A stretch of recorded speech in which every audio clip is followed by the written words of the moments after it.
Okay, welcome back everyone. This is Cool Club's podcast here in Scottsdale, Arizona. Today, this is a bit special. We've got Anna Nordqvist, LPGA tour player, but more than that, you are a proven tour winner and a three-time major champion. So congratulations first off. Thanks for having me. Thanks for coming out. Obviously, we're a technology company, we're a club fitting company, and I really want to hone in on that. If we come across anything else on our way, let's do it. But yeah, let's talk equipment. Let's talk about equipment on tour, your experience with equipment, anything that you can do in terms of that golf club space. And let's start off with, you're on contract with Swag right now. Yes. And they just handle, some bag, apparel, putter. Yeah, so Swag is originally a putter company. They're based out of Chicago. I met the owner, Nick, in Scottsdale a couple years ago. And he showed me some of his putters, so I asked if he could send me one. Because at the time, I'd always change putter every 3, 4, 5 months, because I never really felt like I could find a putter that I liked the feel of. I feel like a lot of them kind of feel like they were coming off a little bit soft, almost like a little bit of a marshmallow, as I was referring it to. So just never really felt like I found a putter that had that really solid. I could feel the ball off the face, and I think that's why I fell in love with. So even before they put me on the team, I played a putter. I think this was in 2019 or 2020. So I played their putter and I loved it. And I only recently changed putter, and I basically changed from their style handsome to a mallet. Okay. And you've got the mallet here, so yes. I mean, let's show everyone. You can see yourself on the camera there, so deal with the view you like. But what inspired you to go from a blade style to a mallet style? Yeah, so I didn't putt the best last year. I felt like my game was really close, and sometimes I feel like maybe just switching up a little different look. But this one, it's a mallet. It's a very clean one. It's called the Boss. Yeah. So I had the other putter for good, I think, 3 years. Okay. And then this one, now I've been in the bag for a month, and I just picked it up just to kind of play around. It's the off season. You play a few charity events and stuff like that. So, but I really liked the way it was coming off and the way it was looking. So I think for me, it was just a little bit of change of, the look. There wasn't any marked like, okay, I'm missing to the right. I want to add a bit more, shape, no, size. I feel like it was really close to make a lot of putts, but I didn't make it. So I think sometimes, you can just change by giving yourself a little bit different confidence or just a little bit of a different look. But I think what I've been really impressed with is just the feel of the putter. Obviously, they've gone into some really cool like merchandise and all the head covers, the putter head covers, and all this special stuff. But originally, like, it is a putter company, and I think a lot of people haven't tried their putter, but I strongly encourage them to do, because I feel like they're really onto something, and I've been really pleased with the results, but also the feel off of it. And I just put this one in play. I had a tournament 2 weeks ago now, and I felt like my distance control was really well because I was able to just get a really good feel of this one. So this one's staying. Is that what you get when you talk about that soft marshmallow feeling? Do you leave it short more than anything else, or are you kind of inconsistent with the distance? Yeah, I mean, for me, it's always been about like feeling the ball off the face a little bit. And I think when it comes to soft, a lot of putters that have an insert or a different pattern on the face, I feel like it's just a little bit of a different feeling when the ball comes off. Some people might love that. Yeah. I feel like I don't have that really fine touch when that happens. Yeah.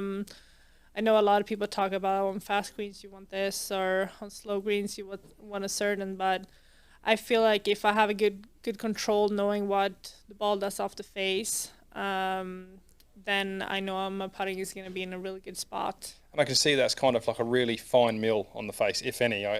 Yeah, this one. Yeah, I mean, this one is really solid. I feel like I have, I think that's why I kept changing around a little bit, because it maybe wasn't ultimately the feeling that I was looking for, and tried a lot of putters in my career. But I think the swag is, there was something about it, the way the ball comes off that I love. Is that one of the more changed pieces of equipment in your bag, or do you chop around with everything?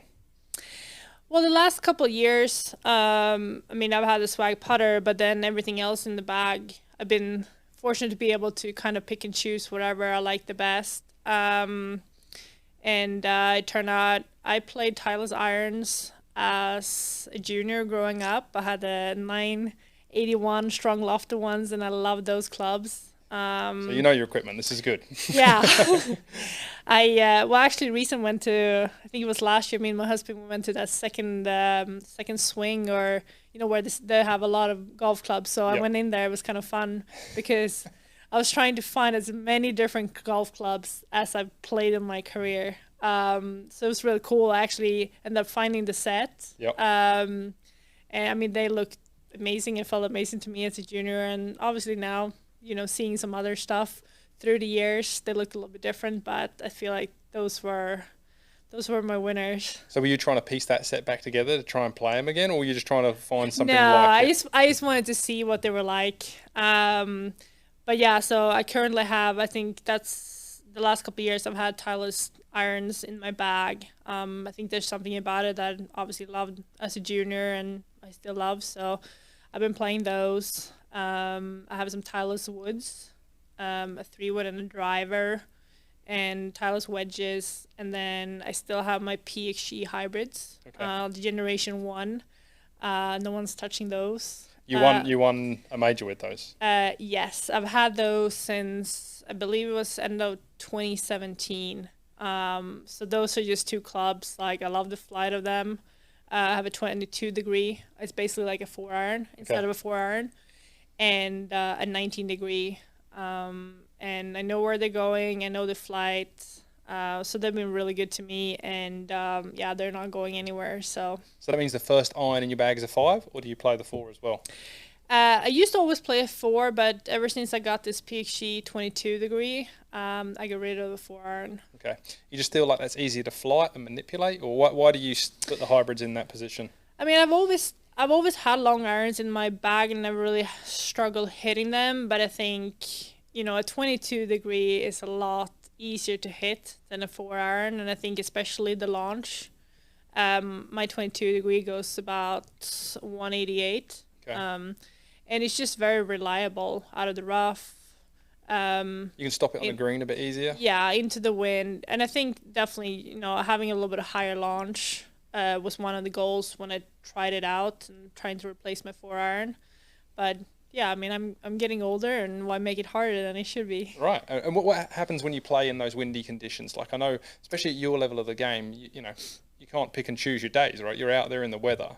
So I think a lot of people get frightened of the ball going high in that 4-iron or 4 hybrid section.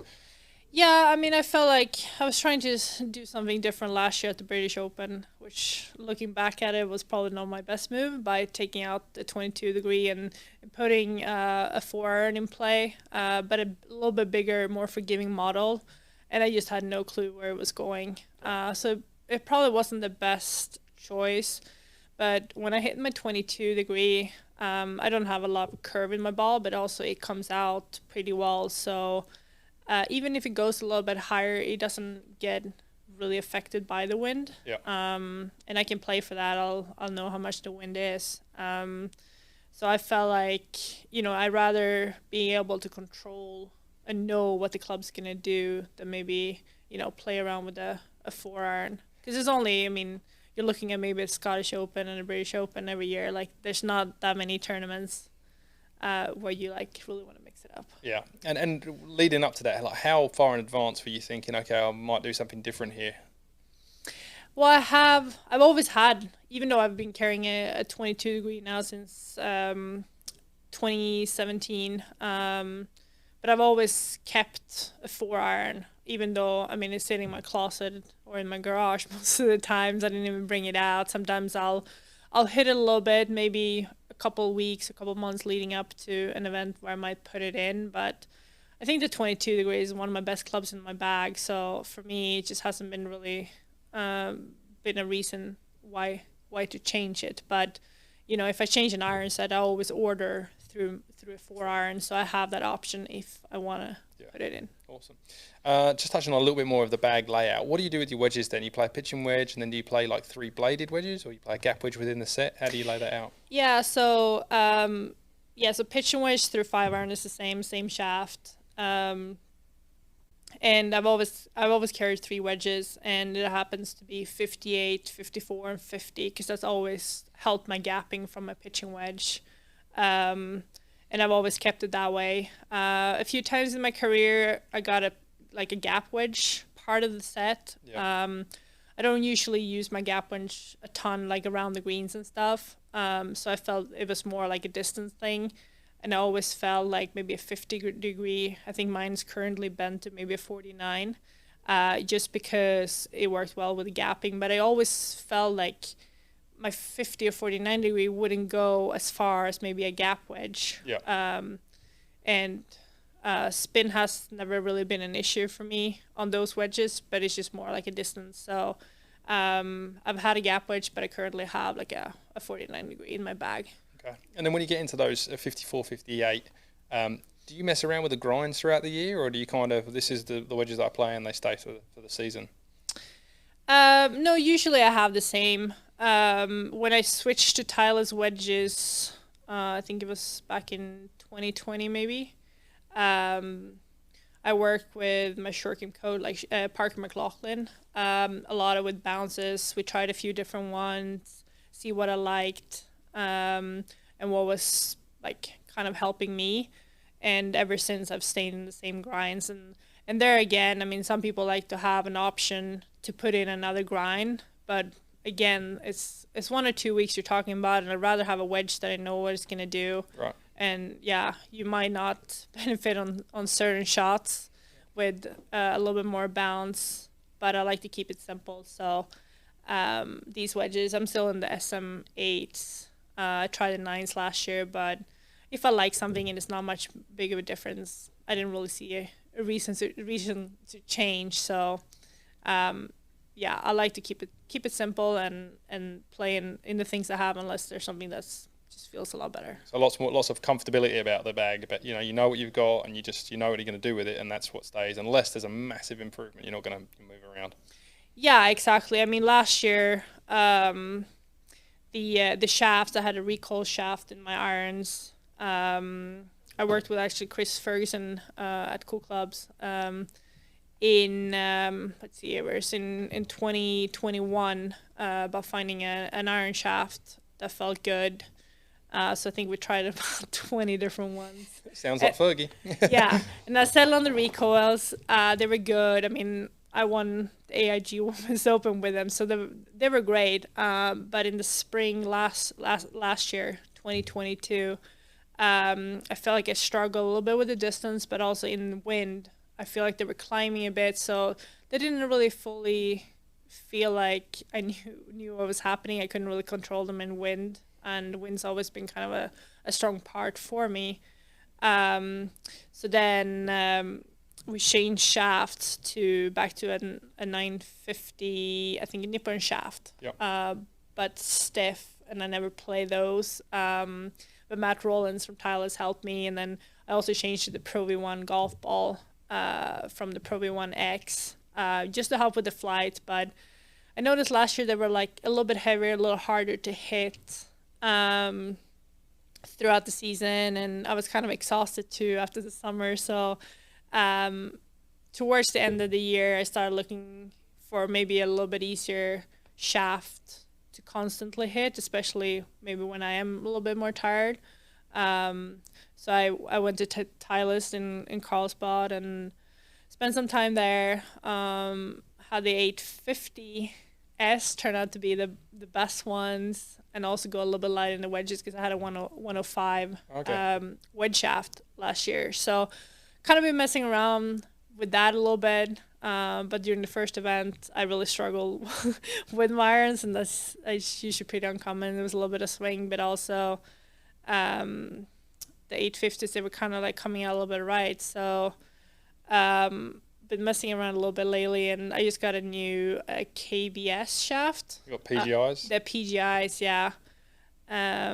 Again, that's, I hit him, and I said to the tour rep, TK, I said, these are pretty good, because that day, the first day I put them in, I think I hit 5 or 6 approach shots within 3 feet. So that helps. Yeah, so that was last week. So that's kind of where I'm at right now. That PGI shaft is, I think it's in like over 40 players on tour. Yeah, I know a lot of girls have liked it. I started testing it a little bit last year towards the end. I tried the other one. I'd ordered a set from Tyler, so they built me one. So I was kind of comparing that one to the 850s, and I gave KBS some feedback on it. I said, hey, I really didn't feel like this was good for me, but he said, well, no wonder, because they built you the wrong shaft. So they had sent me the TGI instead of the the PGI is the newer version. Yeah, so I got those reshafted, and those are currently in my bag. So yeah, I feel like it's a little bit never ending, like trying to find a feel, but so far I've been really liking them, and I like most of the stuff in my bag, so there's just no reason to tweak unless I'm looking for something special. I just want to dive into the numbers a little bit, because I think we know the general golfing population is white males that are like 50 something years old, so they all kind of swing it in this 95 mile an hour driver bracket. Where's your driver speed at? My driver speed is probably around 95 right now. In tournaments, 96. When I'm at my best, might be 97, 98. I never had any fast twitch muscle, so I've always been kind of slow. It's something I've, through my career, I had to work really hard at. But yeah, I'm a slow player. That's okay. Unfortunately. But you're a 3-time major winner, so speed isn't everything. Yeah, I must have done something right, I guess. Right, but that's a good information. Like most people watching Rory McIlroy out there swinging at 120 miles an hour with a driver, they should be watching you swing the driver. You are more like the average golfer out there in terms of speed. What's your driver shaft that you're playing right now? That's a good question. I've stumped you. It's in the bag behind you. Do you want to get it? Just see. Yeah, let's take a little break for 1 second here, and we can grab it. Okay, it's a Ventus. A Fuji Ventus 5S. So it's a 50-gram golf shaft. It's a stiff flex. And you did some testing to get into that? Yeah, so it was funny. Obviously in 2021, I won my 3rd major. But prior to that, I had struggling a little bit with the driver shaft. I had a driver my miss was 15 yards left. Okay. And we played around a little bit with shafts. So actually, Tuesday of the AIG Women's Open, I went to Aventus Red. I think it had a hazardous shaft or something like that. Yep. And it just wasn't anything that I felt like was right for me. So I actually changed driver the week of AIG Women's Open. It went a lot higher, and it took out the left miss. So I put it in play, and obviously it was great in the week. But you're coming down, you have a little bit of extra adrenaline, and my miss been 20 yards left, and all of a sudden this shaft kind of kicking. I think it's a little bit right biased. So all of a sudden, my miss was like 10 yards right, 15 yards right. So that got me a little bit in trouble on the Sunday of AIG Women's Open, because I was really pumped up. And a lot of times, it takes a while to learn a club and kind of know your misses and just know how it reacts. Maybe if you get a little quick or... So all of a sudden, I went from a 15, 20 yard miss left to a high right one, or a 10 yards or 15 yards right. So it got me in trouble in a few holes, just because it was a new club and I been used to the left one. So, maybe the same swing would have gone a little bit left, and now I went right. So it's just funny how they work. But after that, I think I went into this blue Ventus, knowing that it wasn't as right biased, and I've been playing it ever since. Yeah. So that was the hazardous red that was going. No, it was the Ventus Red. Yeah. Venice red. Yeah. Okay, and then the blues just softened it up a little bit for you. Feel like exactly. you can out. See, I mean, I just want to get across the point here to the average golfer that's out there. You know, you're one of the best players out there, and the golf club is not letting you hit the shot you want. You know, in that first instance where you've got that left. You know, people say, the best golfers in the world, they can manipulate their swing to do it. Well, you don't really want to, right? You're not. Yeah. You're trying to swing your swing and let the golf club do the work. So, helping people understand, like marrying that equipment into your game. Yeah, I mean, I think it's probably more important than a lot of people think about. But also, I mean, I might like one feel I never liked when like an iron shaft or something's been kicking a lot in the bottom. But the way they build a lot of those lighter shafts is with a kick in the bottom. Yeah. So that's why I sometimes struggle finding a lighter shaft that I felt good about because I didn't like the kick in the bottom. Yeah. So I feel like it's, what I like and what someone else might like is going to be total difference. And I think that's why it's worth spending some time. And, sometimes it could be a little frustrating in process and knowing, I mean, it doesn't maybe kick the way you wanted to.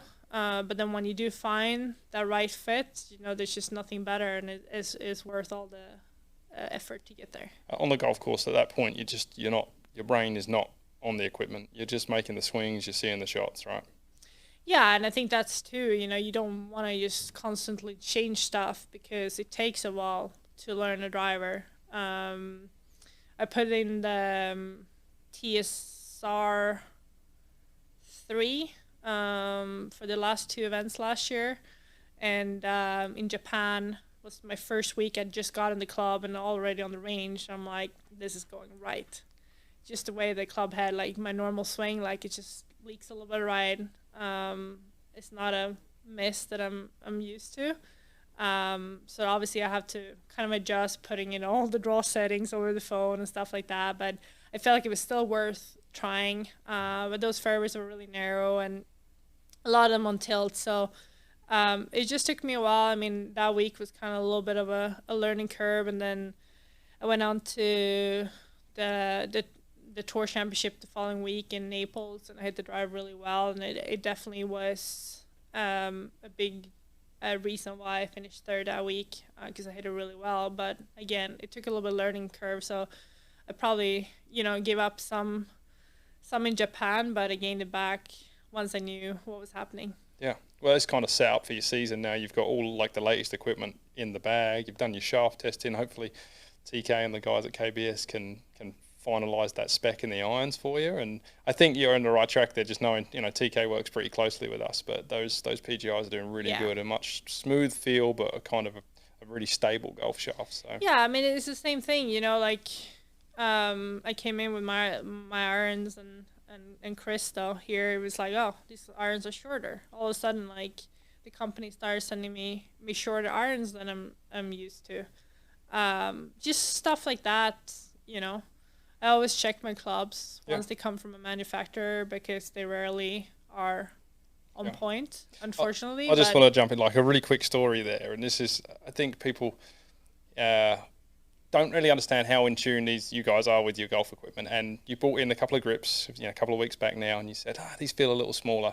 So I get out, I'm measuring calipers, and I measure them, and you're right. Like these two grips in your bag are a hair smaller, and basically they'd used the same grip, but just a slightly different core size on every other club in your bag, and you pick up your wedges and you can feel it. 99% of golfers would not feel that. So you are really, really in tune with your gear. It's kind of crazy.